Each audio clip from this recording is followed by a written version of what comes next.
دنیا نیوز میں یہاں وقت ہوا ایک بریک کا۔ اب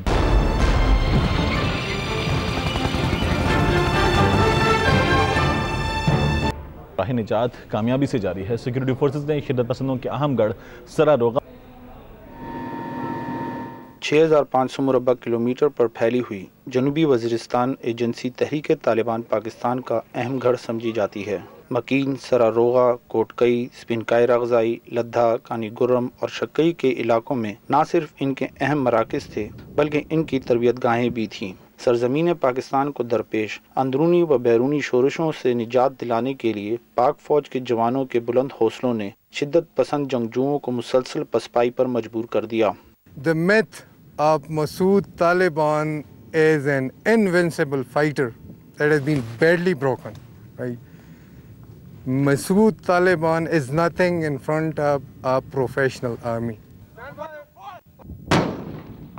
آپریشن راہ نجات کے دوران پاک فوج نے کوٹکئی کے علاقے میں ایسی سرنگیں بھی دریافت کیں جو بمباری کی صورت میں بھی محفوظ پناہ گاہوں کا کردار ادا کرتی رہیں۔ تقریباً ہر گھر میں ایک یا دو سرنگیں ہیں اور وہ ان کی لمبائی میں آپ کو ایک دکھا دوں گا جس سے آپ اندازہ لگا سکتے ہیں کہ کس قسم کا یہاں پر انہوں نے بندوبست کیا ہوا تھا۔ ایسی ہی ایک سرنگ میں دہشت گردی کے لیے خودکش بمبار تیار کرنے کی درسگاہ قائم تھی اور اس کے ایک کمرے میں زخمیوں کے علاج معالجے کا انتظام بھی تھا۔ سرنگ کے ایک دہانے پر 12.7 mm اینٹی ایئر کرافٹ گن اس بات کا ثبوت تھی کہ وہاں سے نہ صرف ہیلی کاپٹروں کو بلکہ پیادہ فوجی دستوں کو بھی نشانہ بنایا جاتا تھا۔ سرنگ کے معائنے پر امریکی ساخت کا ایسا اسلحہ بھی فوج کے ہاتھ آیا جو پاکستان کے ہمسایہ ملک ہندوستان کے زیر استعمال ہے، جس کی جنوبی وزیرستان میں موجودگی بیرونی عناصر کی دخل اندازی کو مزید تقویت بخشتی ہے۔ اس وقت جنوبی وزیرستان کے علاقہ کوٹکئی میں موجود ہیں اور یہ وہ جگہ ہے جو یہاں اگر ہم ناظرین دیکھیں یہ بالکل ہمارے پیچھے جو ہے یہ بتایا جا رہا ہے کہ یہ حکیم اللہ محسود کا اور قاری حسین کے مکانات تھے اور یہ ان کا آبائی علاقہ ہے۔ اس کے بالکل ساتھ ہی جو ہے یہ نظر آ رہی ہے کہ مکانات جو ہیں وہ ان کو سیکورٹی فورسز نے آپریشن کے دوران جو ہے وہ تباہ کر دیا ہے۔ آپریشن راہ نجات کے دوران فوج کو ان دشوار گزار علاقوں میں جہاں سنگلاخ چٹانوں کا سامنا تھا وہیں عسکریت پسندوں کی مزاحمت کو بھی کچلنا پڑا۔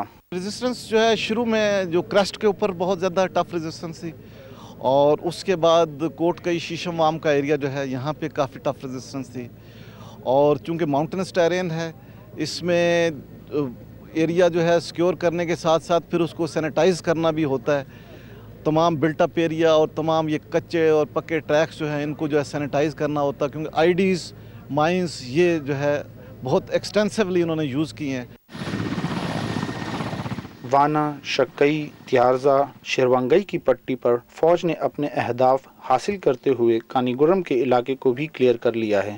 A number of things have been recovered, including their suicide jacket preparing suicide jacket laboratory and IEDs. A huge number of armed caches that has been recovered. مزاحمت اور صعوبتوں کے باوجود آپریشن راہ نجات میں حصہ لینے والے فوجی جوانوں کے حوصلے بلند ہیں۔ ہمیں اپنی نیشن پہ فخر ہے جو کہ ہمیں سپورٹ کر رہے ہیں، ہمیں اپنے میڈیا پہ فخر ہے جن کو ہم دیکھتے رہتے ہیں۔ بلیو یو می کہ جب ہم اپنے میڈیا کو اور اپنے گورنمنٹ کو اور اپنے نیشن کو دیکھتے ہیں اور ایٹ دا سیم ٹائم ان کی سفرنگز کو دیکھتے ہیں کہ وہ کس طریقے سے انوسینٹ لوگوں کے اوپر وہ حملے کر رہے ہوئے ہیں، تو ہمارا یہ جو مورائل ہے اگر یہ 100% ہے تو یہ 1000% ہو جاتا ہے۔ انشاءاللہ تعالی ہم ہر جگہ پہ ہر قدم پہ ان کے ساتھ ساتھ بلکہ ان کی جو بھی مشکلات ہوں گی چاہے وہ اندرونی ہیں یا بیرونی ہیں اس کو ہم دور کرنے کے لیے انشاءاللہ ہم ہمیشہ تیار اور قائم و دائم ہیں۔ قبائلی عوام کی قربانیوں کو دیکھا جائے تو اس وقت ضرورت اس بات کی ہے کہ فوجی کارروائی کے ساتھ بے گھر ہونے والوں کی آبادکاری کو بھی ہنگامی بنیادوں پر لیا جائے۔ کلیئر ہونے والے علاقوں میں پائیدار امن کے لیے سول ایڈمنسٹریشن کا کردار بھی اہم ہے جو ان زخموں کی مرہم پٹی کر سکے۔ کیمرامین رضوان احمد کے ساتھ صفی اللہ گل، دنیا نیوز، جنوبی وزیرستان۔ دنیا نیوز میں یہاں وقت ہوا ہے ایک بریک کا۔